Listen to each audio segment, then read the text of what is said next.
Hey guys, what's up? It's Ansley. Welcome back for another video. Well, would you know guys, 2 weeks have passed almost since our last moon video, and it means it's time for another one. And this is not just any moon. We have a big new moon coming up, and it's also a total solar eclipse. So I'm gonna break it down for you today. Break it down for you. Not like that. I'm going to break down the energy for you today, go over what kind of energy is going to be around, some ways you can work with it, and some correspondences. At the end we'll pull a card. You know the drill, you've been here a couple times. As always, we all interpret the energy differently, and that is okay, so my interpretation may not match yours, and that's okay.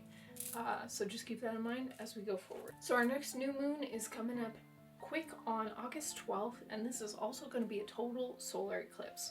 So to start off, this new moon is taking place in the Leo sign. The Leo, the lion symbol, and also ruled by the element of fire and also ruled by the sun, is a very big energy of confidence, leadership, power, stepping into your own power, taking chances, and chasing after your dreams.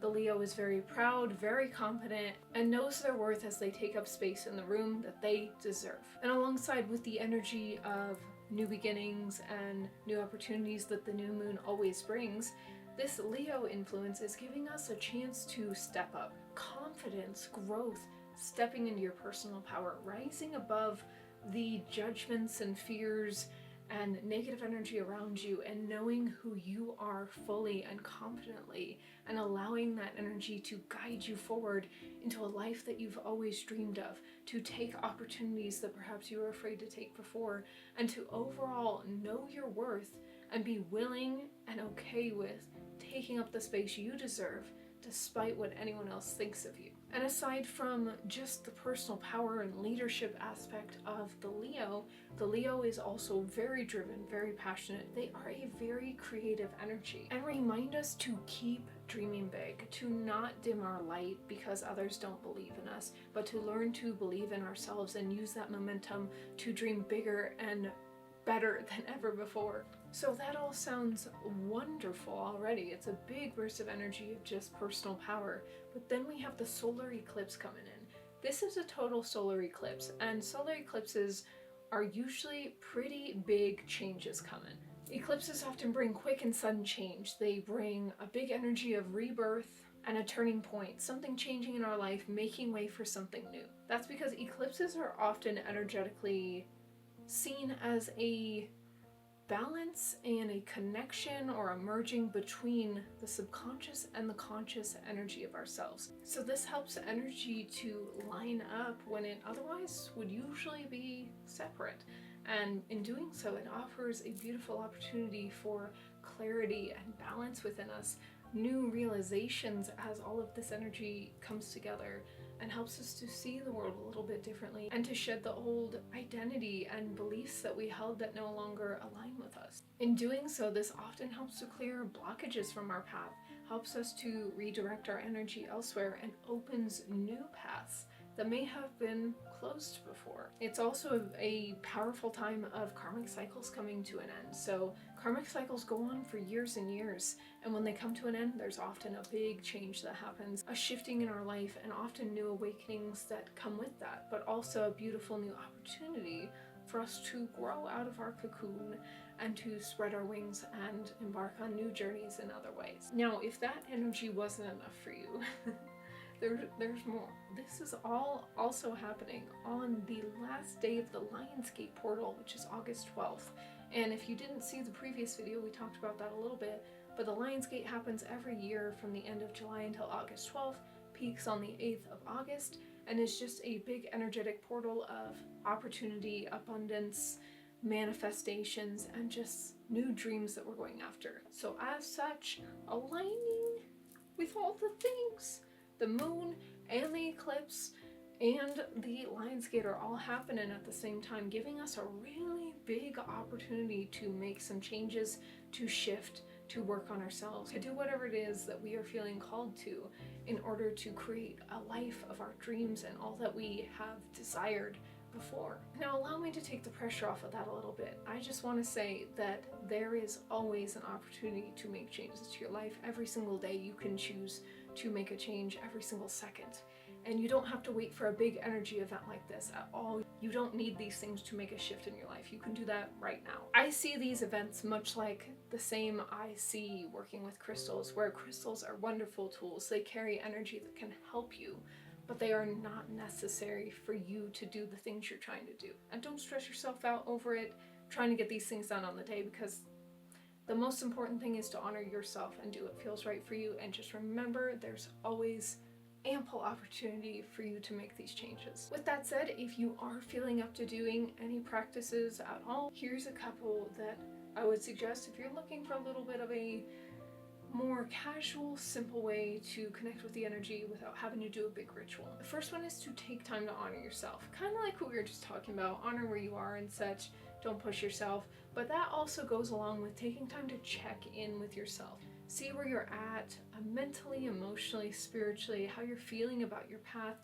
about the decisions you're making, and just get kind of honest with yourself as though you were having a conversation with your best friend. Oftentimes something I like to do is to place my hands on my heart, close my eyes, and ask myself if there's any areas within me that need more attention, areas where I'm not feeling valued. I think checking in with yourself is a really great thing, just asking yourself where you are, if there's anything you need, if there's any area that you are holding regret or sadness or pain, and asking how you can start to undo that. You may not get an answer right away, but it's more about making that connection and just writing down whatever comes through, if anything does. Now, since we have Leo energy going on with, all this abundant energy around us and opportunity, and also the sun energy, this is a really good time to get creative. This is all about passions and working on the things that matter to us. So I encourage you to do things that you love. Take time to create something. Whatever it is that really lights that spark within you, I often find is a really good time to honor when we're in this kind of energy, as it gives us that push. And also, being creative when you're a creative person really gives you that inspiration and that serotonin boost that helps you just to feel more alive and in alignment. So if you want to work with the energy but you don't want to do a big ritual, or you don't want to do anything complex, I would say just work with your own energy and find a way to express it, as not only will this often make you happy, but it also helps to move out stagnant energy that you may be holding on to. And then, as always, another great one is to just do some meditating, to take some time to breathe in, breathe out, clear away the old, bring in the new, visualizing roots connecting you to the earth, or simply just doing breathing exercises are a great way to connect with this energy as well. If you're looking for something a little bit more involved, this way. Do a ritual for release and manifestation. I just shared one of these for the Lionsgate portal. Really simple way where you get a piece of paper, and you can do it both ways. You can do one for release and then another one for manifestation, or just either or. But if you're doing manifestation, write what you want on a piece of paper, visualize it, and then burn it in a fire-safe container to release that energy into the atmosphere. And then same thing for release. Write down something you want to let go of, put your energy into it, and visualize your life without that, and burn it and release it. It's a very simple practice, but I find it is often very powerful at helping to bring things to our life and also clear things. Now, there's a lot of energy going on, so another thing you could be doing right now is a cleansing. Cleansings are really good for our space, our energy overall. They should be done regularly. We pick up a lot of things in our daily life. I don't think we realize how much we pick up. It's like a gum stuck to your shoe that has just been all over your house. So sometimes it's good to do a little cleansing to get rid of that. So perhaps a big house cleansing of a smoke cleanse, or a spray cleanse, sound cleansing too. But you could also just do your own energy and just clear it away. You can do visualization cleansing too. I just think new moons are a good time to get rid of that energy, as we are often planting new seeds, and it's good to just let go of the old things. And so, since we're doing a lot of stuff with karmic cycles right now and kind of shedding our old identities and beliefs, doing shadow work is a great practice to do right now, where we really dive deep with those questions. As mentioned a minute ago, in the more casual practices, that is a lighter form of doing this, but it is the same concept of checking in with yourself, really diving deep. There's great journal prompts for this online, great practices for visualizing doing shadow work, but really just taking time to ask the harder questions and take your time doing this. Don't push yourself, and really get to the core of why we believe things the way we do, and our experiences and such can be a really enlightening thing to do right now and help to reveal many things that we may not even be aware of.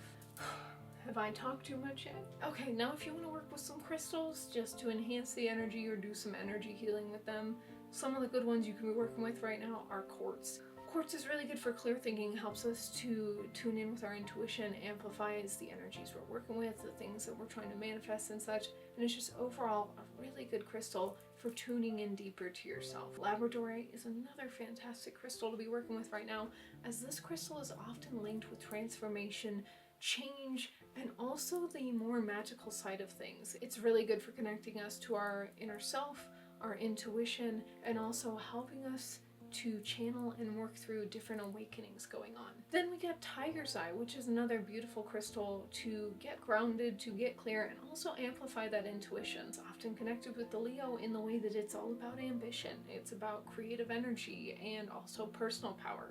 So if you're wanting to tune deeper, to work on energy clearing, or just to connect deeper to your intuition to get intuitive messages or guidance or anything, these are all great crystals to be working with right now. St. John's wort. This is a really good herb for working with when you're doing practices for protection or getting rid of negative energy, but is also often connected to the sun, so it's really good at honoring what is going on right now energetically around us. Then we got mugwort, all about dreams and such, but also psychic connection. It's great for using in shadow work and just helps us to connect to our intuition overall. Then rose. There's a lot of energy going on right now that may be a little bit energetic. So a good calming herb that I often use when I do cleansing and such is rose, because rose brings a very calm, balanced energy and also boosts self-love, self-care, and is just really good for creating a peaceful and comforting, balancing feeling around you. Now, if you need some affirmations, some of the ones that I would be using right now are: I choose myself authentically. I step into my power fully and embrace who I am without fear. I welcome energy clearing and embrace new opportunities that are meant for me. And then a good journal prompt that you could use right now could be: where in my life have I been limiting myself? Why am I doing this, and how can I work to make a change with this? What opportunities have I been too afraid to chase? Why was I afraid, and how can I overcome this now? What dreams have I always wanted to go after but have been too afraid to chase before? How can I work on taking steps towards them now? I'm going to pull a card next and see what message this energy for the moon is leaving us with. Okay. We got the card Strangers, and this card is all about newness. Is that a word? New things in our life, new opportunities to maybe meet a stranger. This can symbolize new knowledge, new growth, new opportunities, just overall the energy of new. It's basically a card to me that feels like the saying, the world is your oyster. Basically saying that there is opportunity around you and it's up to you how you make use of it and how you go after it, or if you choose to go a different way. So overall, a really good card. The cards are on our side today. They said, you know what? Positivity. You never know, sometimes they'll be like, the end is near. Overall, that is the energy we got going on, guys. It seems like it's going to be a pretty good moon, pretty powerful, lots of energy of just new and do and you. Let me know if you have any plans for the new moon or any energy that you're feeling right now or what you think you're going to be working on and so forth. I'd love to hear about it. As always, I'm sending you all the good energy. I hope you're doing well, and I will see you next time. Bye!